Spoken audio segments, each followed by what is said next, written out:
네, 반갑습니다. 도코츠일지입니다. 저는 여전히 브라질에 있고요. 브라질 아마존 정글에서 4박 5일 동안 지내고 어제 어제 여기 마나스라고 하는 도시를 돌아왔습니다.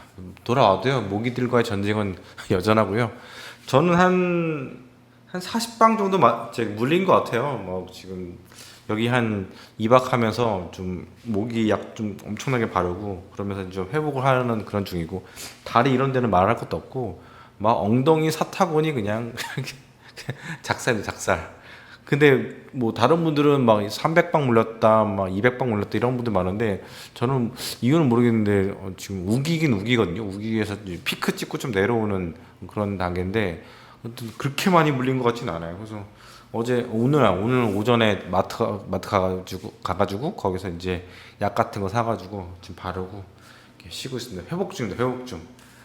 이 정글이라는 게 진짜 이게 지내는 게 진짜 힘들더라고요. 일단은 저도 이제 도시 서울에서 태어나서 이제 쭉 자랐고, 한국 사람들이 거의 도시에 살잖아요. 도시화율이 한 85%인가 95%인가 막 90%인가 이 정도 될 텐데, 이렇게 도시에 익숙한 사람들이 정글에서 산다는 게 진짜 엄청난 멘탈과 그 체력이 진짜 많이 필요한 것 같아요.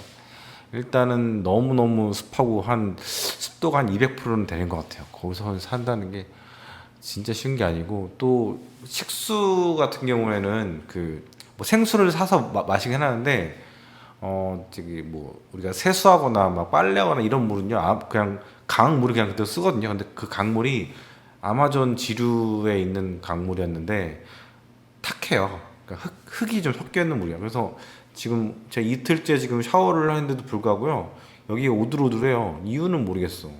그리고 이제 양치하고 나서 물 헹궈야 될 거 아니에요. 제 컵이 흰색 컵인데 물 딱 받으면은 흙탕물이 딱 나옵니다. 그래서 헹구고 나서 이제 식수 그 뭐야 생수통에 있는 식수로 한두 번 정도 이제 헹궈줘야 되고, 우리나라 분들은 동남아 가서도 막 그 샤워할 때 필터 가져와서 쓰시고 막 그러잖아요. 근데 이런 정글에서의 삶은 진짜 힘든 거죠. 그래서 아예 아시아인이 제가 4박 5일 동안 있으면서 한 명도 못 봤어요. 저 혼자 아시아인이었고, 그 브라질들 많이 안 오신 것 같아요. 정글에 많이 안 오신 것 같아요. 일단 모기가 엄청나게 심하고 해충들도 좀 있는 것 같고, 그래서 모기한테만 물린 건 아니고 이것저것한테 많이 물린 것 같은데 어쨌든 잘 살아 있고요. 뭐 말라리아, 댕기 뭐 이런 거로부터 운 좋게 이제 뭐 이런 거한테 물리지는 않은 것 같아요. 병이 옮은 것 같지는 않아가지고 그냥 잘 다녀왔다라고 말씀을 드리고 싶습니다. 근데 제가 보기에는 아마존의 그 제프 베조스가 창업하기 전에 한 번쯤은 아마존을 왔다 갔을 것 같아요. 왜냐면 진짜 엄청나게 거대하고 우리나라 한반도의 35배 크기니까 거기다가 엄청나게 다양한 식생들이 쫙 있거든요.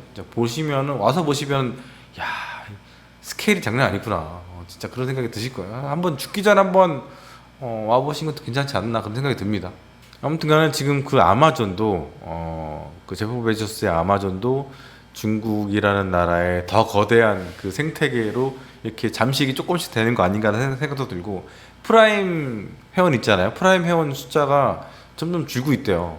테무의 역습인 거지. 테무와 알리의 역습인 것 같고, 정말 야 진짜 무슨 팬데믹도 아니고 팬데믹처럼 잠식하는 모습을 보면 진짜 무섭습니다. 무서워. 아무튼간에 마지막 영상이 뭐였냐면 전쟁 확대는 힘들다, 그러나 원화 감소는 더 힘들다, 이렇게 말씀을 드렸었는데, 보니까 뭐 전쟁은 제가 말씀드린 대로 작년부터 계속 말씀드린 거는 차찬 속의 돌풍이다 말씀드렸잖아요. 전쟁은 그렇게 그냥 넘어가는 것 같고, 상식적으로 사람들이 생각을 해야 되는데 너무 선정적인 거 막 이런 것들을 보시면서 너무 무서워하시던데, 아니 상식적으로 미국이라는 나라가 지금 말씀드린 대로 확전을 원치 않아.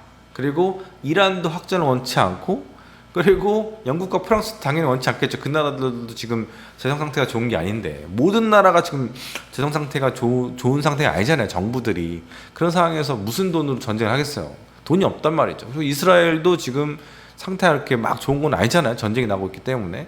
상식적으로 우리가 지금 북한하고 막 전쟁을 하고 있는 건 아니지만 대충 뭐 미사일 쏘고 막 주고받고 막 이런다고 생각을 해보세요. 그러면 외국인들, 거기서 일하고 있는 외국인들이 거의 있겠어요. 인재들이 다 유출이 된 거지. 지금 뭐 주가는 많이 다가 지금 좀 떨어지긴 했지, 이스라엘 증시가. 근데 이 나라가 지금 제대로 돌아가고 있나, 그런 생각해 보면은 딱히 그러진 않을 것 같다는 생각이 들어요. 제가 가보지 않아서 잘 모르겠지만 전쟁 난 나라에 누가 가겠어요? 놀러도 못 가는 거고 아무것도 못 하는 거지. 그리고 제가 그런 분쟁 같은 거, 중동의 분쟁 같은 경우는 유가를 좀 보셔야 된다. 유가만 보시라. 오히려 그런 말씀 드렸잖아요. 그 이유는 뭐 저는 영상에서 다 말씀드렸고, 작년부터 제가 말씀드렸는데, 많은 분들이 이제 뉴스 보시면서 그 뉴스 맨날 미사일 터지고 막 뭐 사람 죽고 막 이런 거 보시면서 너무 두려워하셔가지고, 그래서 막 손절 같은 거만 하시고 막 그러지 않으셨을까 막 이런 생각도 들고. 그래서 미디어가 어떻게 보면은 주식을 하는데 굉장히 악한 영향력을 주는 것 같다, 그런 생각이 들어요. 그래서 지금 제가 볼 때는 전쟁은 끝났어요. 전쟁은 끝났다는 생각이 들고, 아니 저는 이란이 그래도 다혈질이잖아. 이란이 저렇게 참는 걸 보고, 와 진짜 아무리 유혹을 해도 넘어가지 않는 철옹성 같은 그 여성 같은 생각이, 이거 좀 비유가 맞는지 모르겠지만, 이란 때문에 더 확전이 안 되겠다. 뭐 많은 사람들이 이스라엘 하기에 달렸다 막 이러는데, 이란이 더 대단한 거지. 이 정도 맞았으면은 덜 문명국일 수도 있는 나라가 더 감정적인 판단을 하지 않겠나, 그런 생각도 들 텐데, 어쨌든 진짜 이성적인 거는요, 이스라엘이 아니고 이란이라는 나라가 더 이성적이었던 것 같아요. 제가 지금까지 보면은 이스라엘은 지금 네타냐후가 굉장히 그 말종이야, 말종. 그쵸? 자기의 그 임기를 지키기 위해서, 또 기소가 되지 않기 위해서 공격을 계속해서 지속하고 사람들을 죽여나가고 있고, 또 이스라엘 젊은이들도 그 하마스를 초탕하기 위해서 계속해서 전장에 나와가지고 또 죽고 있고, 막 교전 벌이고 있으니까, 그런 상황인 걸 보면은 자신을 위해서 젊은이들을 희생시킨 거잖아요. 그건 진짜 나쁜 거지. 아우, 지금 모기가 또 여기도 있어가지고 제가 방금 시작하기 전에, 방송 시작하기 전에 요 뿌렸거든요. 뿌렸는데도 불구하고 기피제를 뿌렸어요. 실내에서, 밖도 아니고. 지금 24시간 동안 모기향이 돌아가고 있는데도 불구하고 문을 열 때마다 모기들이 들어오는 것 같아. 근데 얘네들도 그래도 한 몇십 분 정도는 살아있을 거 아니에요, 방에 딱 들어오면. 근데 시간이 지나면 저 냄새 맡고 이제 죽을 텐데, 그래서 계속 뭔가 물리는 느낌이 있어가지고 제가 말이 끊겨도 양해를 좀 바라도록 하겠습니다. 여기가 제가 알기로는 인구가 200만 명 정도 되는 큰 대도시인데도 불구하고 정글에 이렇게 둘러싸여 있거든요. 30분만 차 타고 나가도 정글이 나와요. 그러다 보니까 정글에 있는 애들이 맛있는 사람의 피를 찾아서 이렇게 도시로 들어온 거죠. 진짜. 지금 솔직히 얘기하면 온몸이 너무 간지러워요 지금. 그래서 지금 방송을 지금 해야 되나 말아야 되나 그런 생각이 드는데, 방송 잘 안 되면은 그냥 접어버릴 수도 있겠다 생각도 드는데, 근데 지금 제가 너무 오랜만에 그 영상을 못 올려드리고, 그래서 생존 신고도 해야 되고, 그래서 아마 어떻게든 올리긴 올려야 될 것 같아요. 제가 그 정글에 있을 때 오두막집에 방갈로에 독방을 썼는데 화장실이 딸려 있고, 시설은 그렇게 나쁘진 않았어요. 나쁘진 않았는데 거기에서 인터넷이 와이파이가 잡히더라고요. 뭐 하루에 6,000원씩 내고 이제 5일 동안 썼는데 한 3만 원 주고 쓴 것 같은데, 거기서 어떻게 와이파이가 잡히냐면 스타링크를 쓰고 있더라고요. 와, 스타링크로 한 달에 한 100불 정도 주나? 그 요금을 해가지고 저 같은 호구한테 3만 원을 뜯어가는 거지. 근데 거기 하루에도 몇십 명씩 이제 투어족들이 오는 곳이거든요. 그러니까 어마어마하게 돈을 버는 거예요, 스타링크 그 하나만으로도.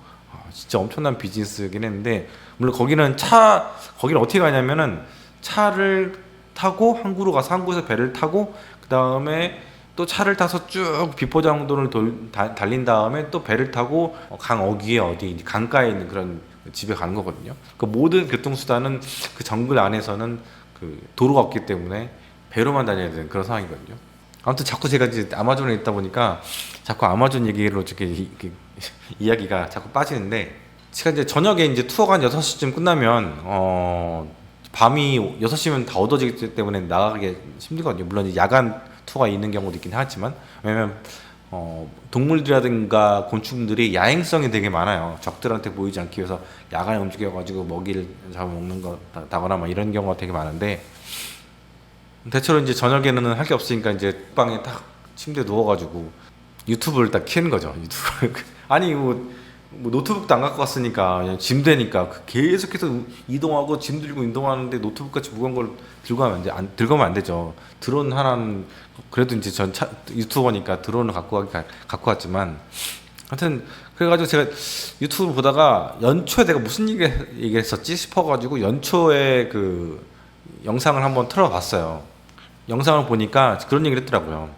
올해 금리 인하 시점을 예상을 하지 말라. 어차피 다 틀린다. 뭐 그 당시만 하더라도 3월달 금리 인하 전망이 몇 프로였냐면은 96%막 그랬거든요.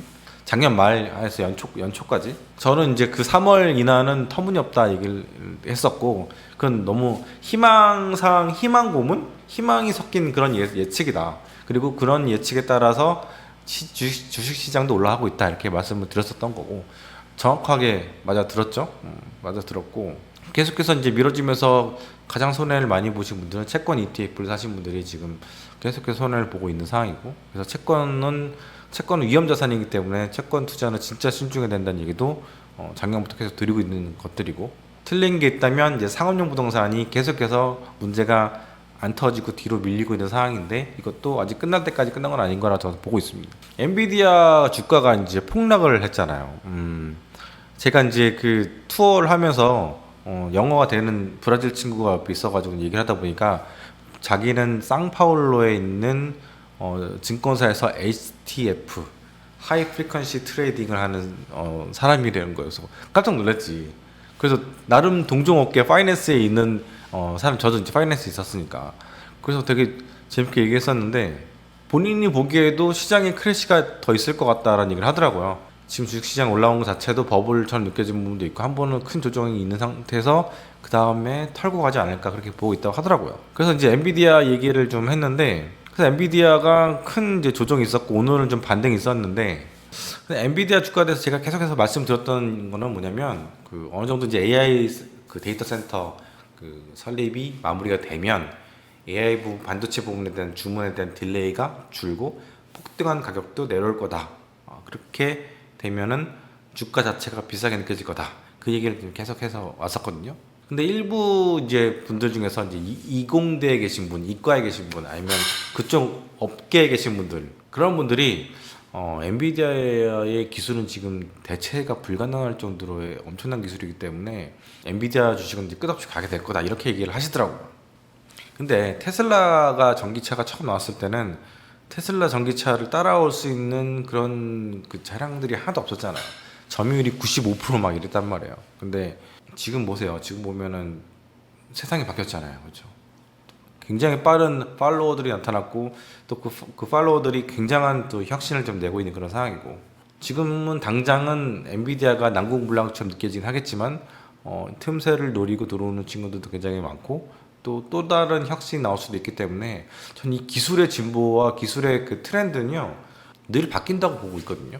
짐 켈러였나? 그 AI 교수? 그 교수도 한마디 했잖아요. 엔비디아의 GPU는 그래픽용이기 때문에 AI에 적합한 건 아니다. 물론 지금 있는 반도체 중에서는 가장 적합하지만 진짜 적합한 칩이 나올 수 있다. 그런 얘기를 하잖아요. 아무튼 간에 시장이 좀 다변화가 되고, 또 업계 분위기상 지금 각자 이제 AI 칩들 막 지금 설계하고 막 박차가하고 있는 그런 상황인데, 그런 것들이 하나하나 이제 시간이 지나면 두각을 나타나게 될 것 같아요. 그래서 그런 기술의 변화도 우리가 눈여겨봐야 되지 않나 생각합니다. 그리고 지난 영상에서 환율 얘기했었죠. 1,400원. 그때 당시에 1,392원이었거든요. 1,400원 찍고 내려왔는데, 그때 당시에 분위기가 전쟁에 대한 분위기가 굉장히 많았었고, 저는 그래서 1,400원까지 찍은 거는 이벤트성이라고 봤고, 이거는 트레이딩의 영향이라고 말씀드렸어요. 근데 중장기적으로 볼 때는 한국 경제의 그 아킬레스건, 한국 경제의 그 나름의 헤게모니, 특히 반도체에서 헤게모니라고 해야 되나? 이런 것들이 점점 퇴보하고 있고, 뭐 조선이라든가 기타 다른 이제 영역들 있잖아요. 자동차도 그렇고 다른 산업군들이 경쟁력을 조금씩 밀려가면서 잃어가고 있는 그런 상황들 때문에 환율이 계속해서 결국엔 1,400원대가 뉴노멀이 될 수도 있을 가능성이 있다라고 말씀드렸고, 우리나라 환율은 뭐 가장 영향을 많이 받는 게 어느 부분이냐면은 무역 흑자 그 규모라고 말씀드렸잖아요. 물론 이제 그 연준의 정책 이런 것들도 영향을 받는데, 기본적으로 볼 때는 펀더멘탈, 환율의 펀더멘탈은 자금이 얼마나 많이 들어오냐, 달러가 얼마나 많이 들어오냐, 그게 굉장히 중요하거든요. 근데 이미 피크를 찍고 내려오는 것 같아요. 그 누구지? 그 그 최부심 그분이 그 저 피크 아웃이라는 책을 쓰셨는데 저는 굉장히 뷰가 되게 비슷한 그게 많은 것 같아요. 사석에서 한번 밥 한 번 먹은 적 있었거든요. 여의도 있을 때. 근데 진짜 우리나라가 피크아웃을 여러 곳에서 이제 피크아웃 찍고 있는 것들을 보이는데 그분이 이제 부동산 전문가니까 건설 쪽 애널리스트였고 그러니까 이제 그쪽에 대한 접근을 많이 하고 있는 것 같은데 인구학적으로도 접근했겠죠. 아직 책은 출시가 안 됐고 이제 예판한다고 하더라고요. 근데 저는 이제 볼 수가 없긴 하지만 이거 이제 브라질 있으니까. 근데 산업적으로 볼 때는 참 피크아웃을 찍은 부분들이 상당히 많은 것 같아요. 그래서 이제 일시적으로 올라왔던 1,400원대의 그 환율 상승은 트레이딩 영역이라고 말씀드렸었고 지금 조금 안정이 돼서 1,370원대 오늘 뭐 있었던 것 같은데 야 지금 틀자마자 인베스팅닷컴 뭐가 떴는데 혼란의 서학개미 엔비디아 1,000억 던지고 테슬라는 1,100억 샀다. 아유 스위칭 매매까지 하시네. 1,377원까지 내려왔네요. 지금 시각이 한국 시간으로는 4월 23일 화요일 오전 8시 44분이거든요. 여기는 그 전날인 7시 44분 밤입니다. 밤. 아무튼 1,200원대 환율이 오면 무조건 사시라 제가 말씀드렸었고 저도 ATM 가가지고 무조건 1,200원대에서는 하루에 뽑을 수 있는 양들을 막 뽑았거든요. 근데 이제는 그게 돌아오기 힘든 상황이 된 것 같아요.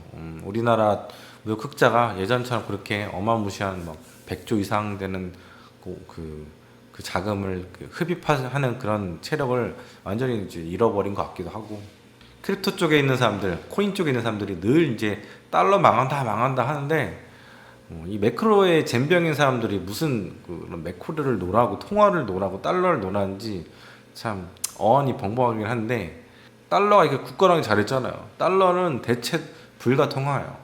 그에 비하면 크립토는 뭐 반토막과 몇 배를 오가는 완전 위험 자산인데 그런 이제 변동성에서 주로 이제 털리는 게 이제 개인들이 많이 털리는 거죠. 그래서 이제 멘탈이 되게 약한 그 개인들은 하면 안 되는 게 이제 코인이에요. 물론 저도 이제 희소성이라든가 반감기 그리고 뭐 팬덤 이런 것들이 상승의 요인인 걸 알고 있습니다. 근데 그 변동성에서 사람들이 다 죽어버리는 게 그게 늘 안타까운 거죠.